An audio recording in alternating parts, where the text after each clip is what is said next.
tener que disculpar por la manera en que se va a tener que enviar este video. Falló demasiado la señal de internet en casa, entonces tenemos que grabarlo y bueno, se sube después. Estamos viendo la sección 17 al 20 del capítulo 5 de Efesios, y como empezaba a introducirme, decía que en la sección anterior el apóstol Pablo estaba animando a los efesios a ser diferentes, a ser distintos a como lo habían sido antes de conocer al Señor. Y estamos hablando aquí del arrepentimiento.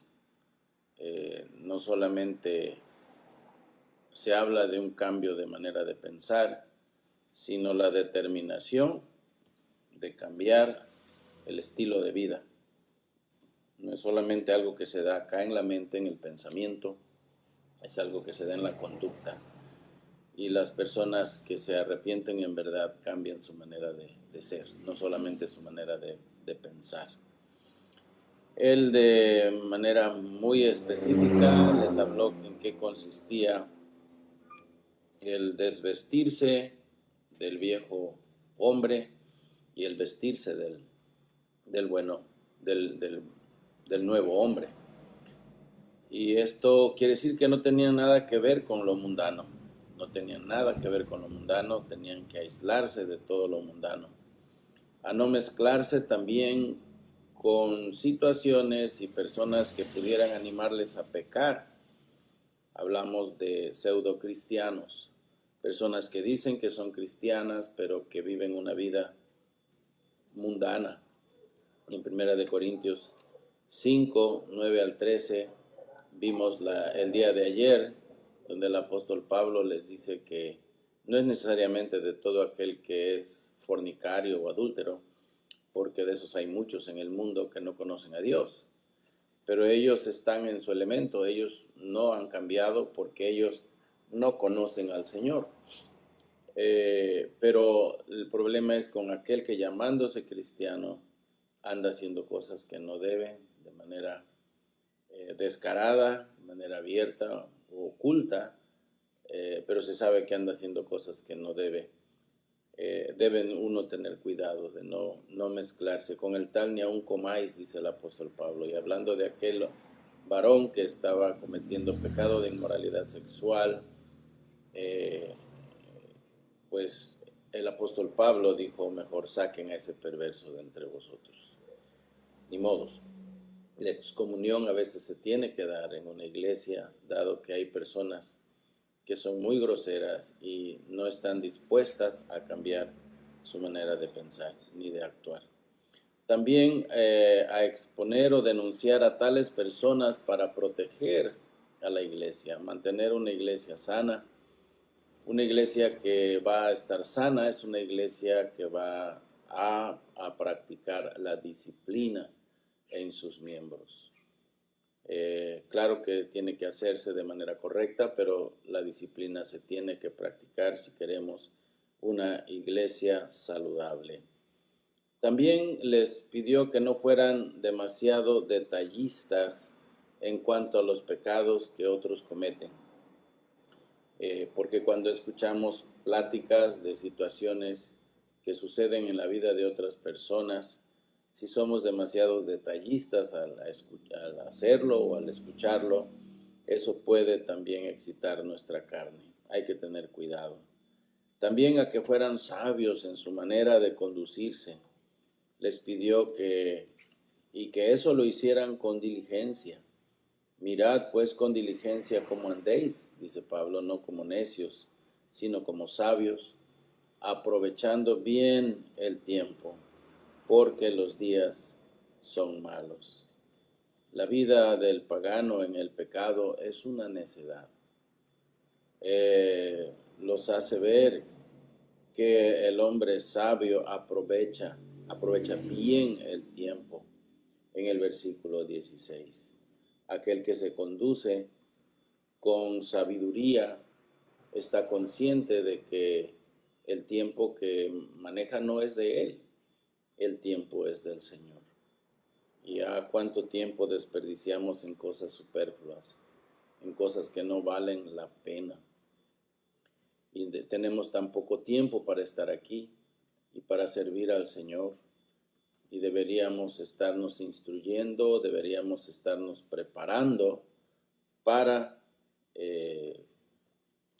aprovechar, aprender lo más que podamos y también preocuparnos por los demás, preocuparnos por las almas perdidas, preocuparnos por aquellos hermanos que necesitan alimento espiritual, que necesitan aprender, que necesitan servir, también aprender a servir al Señor. Bueno, aquí la palabra aprovechar en el versículo 16, aprovechando bien el tiempo, viene de un término griego que significa comprar, pagar, aprovechar, redimir. Es esta misma palabra que habla de la redención, es uno de los 3 términos que usa Pablo para hablar de la redención, hablando de entrar a un mercado de esclavos, donde primeramente se compra el mercado, luego se saca del mercado el esclavo, y en tercer lugar, el siguiente término describe el ponerlo en libertad. Bueno, este es el segundo término y tiene que ver con sacar al esclavo del mercado. Pero aquí la idea es pagar el precio para sacarlo, es comprar, pagar. Entonces, cuando el apóstol Pablo dice aprovechando bien el tiempo, está hablando de redimir el tiempo, comprar el tiempo. Y a veces cuando no se tiene hay que hacerlo. El cristiano es una persona esforzada, no es alguien que dice, ay, bueno, si tengo ganas lo hago, si tengo todas las fuerzas lo hago, si estoy descansadito lo hago, si tengo tiempo lo hago. Cuando no hay tiempo, se tiene que redimir, se tiene que comprar, se tiene que esforzar uno para que las cosas se hagan, y cuanto más cuando son cosas del Señor. El cristiano maduro administra bien su tiempo, pues sabe que no le pertenece. El no sabio e inmaduro solo se la pasa divirtiéndose, solo se la pasa perdiendo el tiempo. Y a propósito, ¿qué tanto tiempo usamos nosotros para buscar al Señor y darle un servicio? Miren que de las 24 horas que tenemos, seguramente que 8 horas usamos para dormir, 8 horas tal vez usamos para trabajar, si es que está uno trabajando para alguna empresa, y las demás 8 horas, ¿en qué las usamos? Tristemente, mucha gente se la pasa frente al televisor todo el tiempo, o se la pasa jugando o haciendo otras cosas. Miren que aunque estemos en una situación difícil con esta pandemia y muchos tienen que pasar demasiado tiempo en casa, yo creo que ese tiempo se puede administrar de una buena manera. Debe haber maneras más redituables en que usar el tiempo, algo que nos reditúe espiritualmente y también en la obra de Dios. No es bueno desperdiciar el tiempo. Porque dice que los días son malos. Estamos pasando tiempos difíciles. El pecado está creciendo de una manera tremenda, a pasos agigantados. Y nosotros no podemos pasarnos el tiempo perdiéndolo, nada más divirtiéndonos, paseándonos o solamente entreteniéndonos. Tenemos que buscar administrarlo de una manera sabia, de una manera que glorifique al Señor. Bueno, ahora su argumento al respecto toma más fuerza en el versículo 17. Dice, por tanto, cuando Pablo hace uso de una expresión así, hace un llamado a recapacitar sobre todo lo que ya dijo. Es como si dijera, tomando en cuenta todo lo que ya les dije, les dice, no seáis insensatos. Ese es un término muy fuerte en el Nuevo Testamento. No seáis insensatos, sino entendidos de cuál sea la voluntad del Señor. Cuando dice Pablo, no seáis insensatos, sino entendidos, él cuando dice entendidos, pues nos está dando a entender prácticamente lo que es ser insensato, es todo lo opuesto a ser entendido. Y les dije que es una palabra fuerte. Esta palabra viene del griego afron, y esta palabra afron significa alguien que es sin sentido. Un afron es alguien que es sin sentido, y es fuerte la traducción al español. Sin sentido, estúpido, ignorante, egoísta, imprudente, indocto, loco, necio. Así es como se traduce esta palabra. Y les dije, es muy fuerte, afron es muy fuerte en el Nuevo Testamento. Alguien que es sin sentido, estúpido, ignorante, egoísta, imprudente, indocto, loco, necio, dice James Strong. Y es ofensiva. Así es la vida sin conocer a Cristo. Qué cosa, ¿no? Ahí estuvimos nosotros un tiempo, viviendo una vida sin sentido. Ahora, cuando llegamos al conocimiento de Cristo, pues entiende que todo esto debe pasar, debe cambiar. Nuestra vida ahora es una vida con un propósito definido, vaya, por el Evangelio, por el Señor Jesucristo. Ya no es una vida que se vive solamente por vivir en la ignorancia, en el egoísmo, en la imprudencia, en la ignorancia, en la necedad. Es una vida que se vive en sabiduría, en el conocimiento de Dios, en entrega a Dios.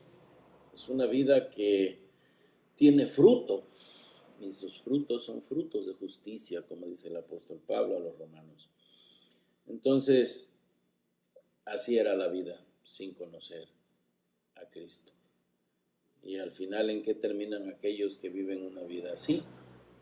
Pues la viven en una vida vacía, una vida sin sentido. Tienen logros terrenales y logran sus propósitos materiales, pues sí. Pero aunque la gente logre todo lo que su corazón desea, de todas formas ese corazón seguirá vacío, insatisfecho, no será feliz. La felicidad plena solamente se conoce cuando tenemos ese encuentro con nuestro Señor Jesucristo. Gracias a Dios que ya conocimos al Señor. Ahora nosotros podemos aprender a aprovechar el tiempo, ya no ser insensatos, sino entendidos de cuál sea la voluntad de Dios.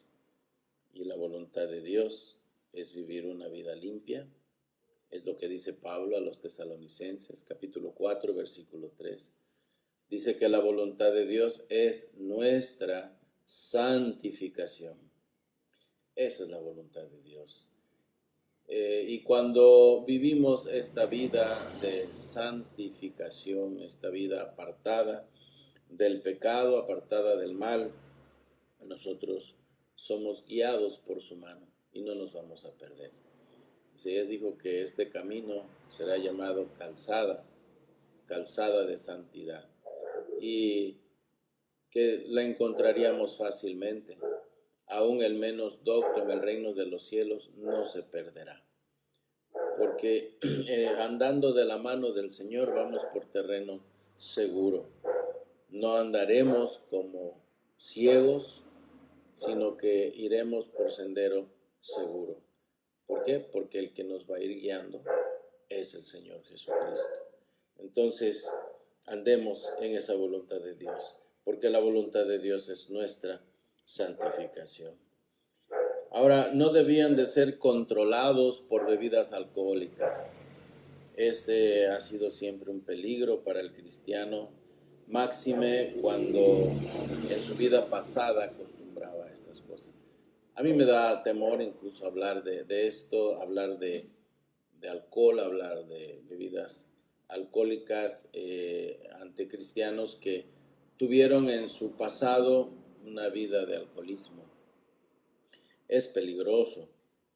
En los tiempos bíblicos el beber vino era algo muy normal, era parte del corte cultural del pueblo judío. De hecho, tener un lagar lleno de mosto era un símbolo de bendición, representa una bendición espiritual, era un símbolo de bendición, que Dios estaba bendiciendo a esa familia, tener sus viñedos sanos y tener buenas cosechas de uvas, y luego procesar esas uvas y convertirlas en vino. Era un síntoma de bastante bendición de Dios. Y bueno, los judíos hasta la fecha lo siguen tomando, y sé que hay países donde pues no ofendes a nadie por tomarte una copa de vino, pero México, siendo una cultura bastante llena de esta situación, de este problema de alcoholismo, pues da hasta temor hablar de estas cosas. En realidad la Biblia habla mucho del vino porque era parte, como les decía, de la costumbre de los judíos. Recuerden ustedes que el primer milagro que el Señor Jesús lo hizo en una boda, y lo hizo en las bodas de Cana. Y el milagro consistió en convertir el agua en vino para no hacer quedar mal al novio. Ahora ya se le habían agotado las reservas y no tenían. El Señor hizo vino de la mejor clase, del mejor. El probador de vino dijo, este es mejor. Pues cómo no, todo lo que hace el Señor tiene el sello de su perfección, de la excelencia, y es lo mejor de lo mejor. Y es lo que Él ha hecho de nosotros y está haciendo en nosotros todavía. Bueno, entonces aquí el llamado es a no embriagarse con vino. Si bien en algunos países el cristianismo lo puede hacer, aunque no tanto en el nuestro, sí se prohíbe la embriaguez, eso sí se prohíbe definitivamente. No os embriaguéis con vino en lo cual hay disolución, en lo cual hay excesos, en donde la persona, una vez que está controlado su cerebro por la ingestión del alcohol, va a hablar cosas que no debe y va a hacer cosas que no debe. Bueno, tantas historias se oyen y tantas cosas se ven en nuestra sociedad, en personas que abusan del alcohol y son controlados por él. Hacen atropellos, hacen cosas terribles. Bueno, pero el cristiano no tiene por qué actuar así. El cristiano no tiene por qué hacer las cosas así. Antes bien, el consejo es, sed llenos del Espíritu Santo. Pablo presenta aquí el aspecto negativo en este versículo, dice, no te embriagues con vino, pero luego da la solución, mejor llénate del Espíritu Santo. Ahora, en el movimiento neocarismático esto se le ha dado una interpretación diferente a este texto, y ya existe la doctrina de la borrachera del Espíritu Santo, es ser borrachos en el Espíritu Santo. Y esta es la práctica de los predicadores neocarismáticos como Benny Hinn, como Kenneth Copeland, como Cash Luna, o personajes así conocidísimos de la iglesia de la televisión en el neocarismatismo. Supuestamente ellos se agarran de aquí para decir que como lo practica Kenneth Hagin, también lo practicaba Kenneth Hagin, que tú estás allí, de momento cae el Espíritu sobre ti y te empiezas a marear como un borracho. Entonces ellos hablan, enredan la lengua como un borracho al hablar, supuestamente se caen también, se tambalean, caminan tambaleándose como si estuvieran alcoholizados. Dicen, bueno, es que no es de vino, pero es del Espíritu Santo. No es a lo que se refiere el apóstol Pablo aquí, esas son payasadas. Eso es satánico, eso no viene de Dios. Cuando Pablo nos está hablando de la llenura del Espíritu Santo, está hablando de otra cosa. Está hablando de ceder nuestras vidas al control absoluto, al control total del Espíritu Santo en cada área de nuestra vida. Es un ceder de parte nuestra el control al Espíritu Santo.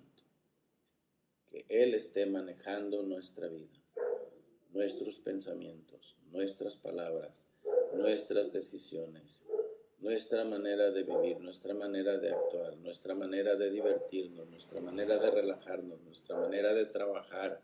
En todo, el Espíritu de Dios debe tener el control. Entonces,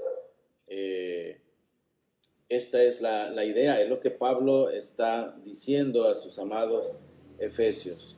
En lugar de no aprovechar el tiempo, en lugar de actuar con insensatez, en lugar de embriagarse con alcohol, con vino, mejor déjense llevar por el Espíritu Santo.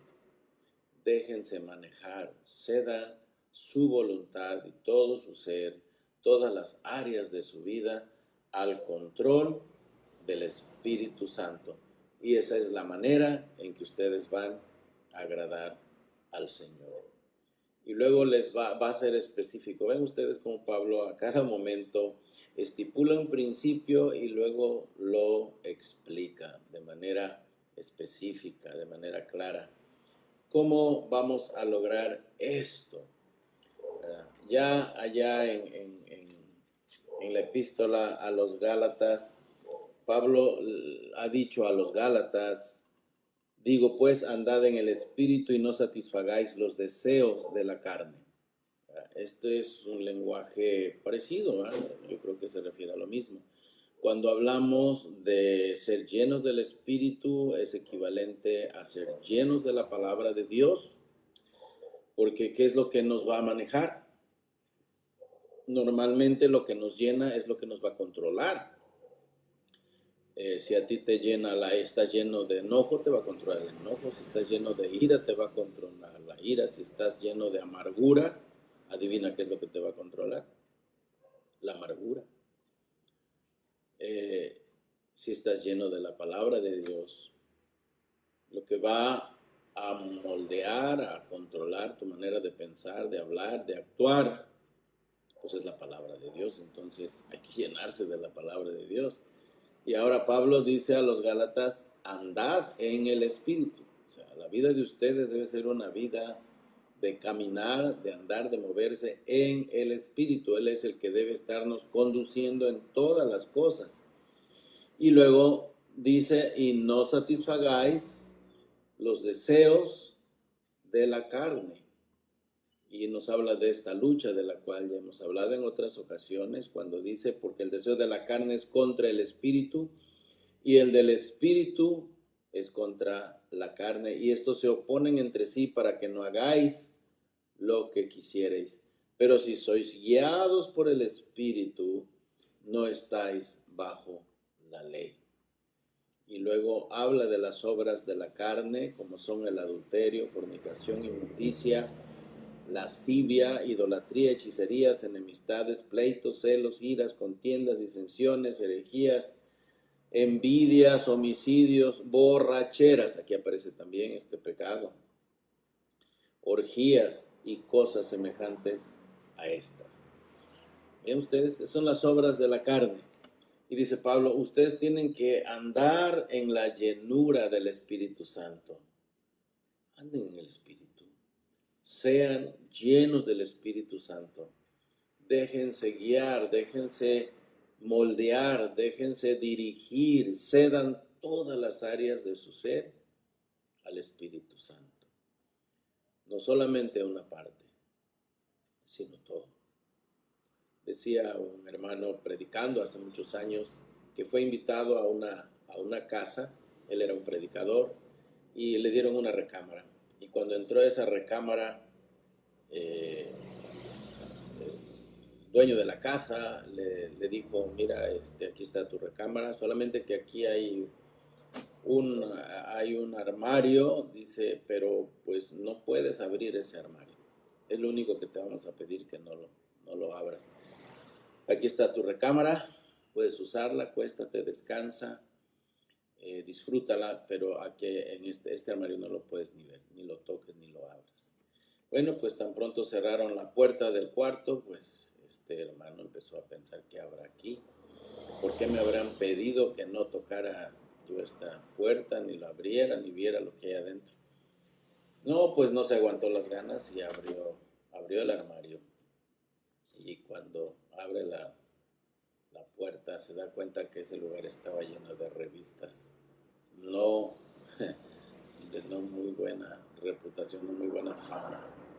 Tenían cosas que no vale la pena ni siquiera mencionar y se quedó bien sorprendido. ¿Cómo es posible que en esta casa profesen el cristianismo y haya un lugar en esta casa donde hay cosas tan obscenas, cosas que no se pueden ni mencionar? Bueno, eso es lo que pasa en la vida del cristiano, ¿verdad? Decía, hay áreas de nuestra vida que están selladas, hay lugares, departamentos en nuestro corazón que no abrimos al Señor y no le dejamos entrar. Y miren, aunque no le dejemos entrar, Él sabe lo que hay allí. Entonces debemos tener mucho cuidado. Si vamos a vivir la vida cristiana, lo vamos a vivir no a nuestra manera, sino a la manera del Señor. No os embriaguéis con vino, en lo cual hay disolución, antes bien, sed llenos del Espíritu Santo. ¿Y cómo lo vamos a lograr? ¿Cómo es que vamos a lograr esta llenura? Por cierto, en el carismatismo esto es algo muy diferente, ¿no?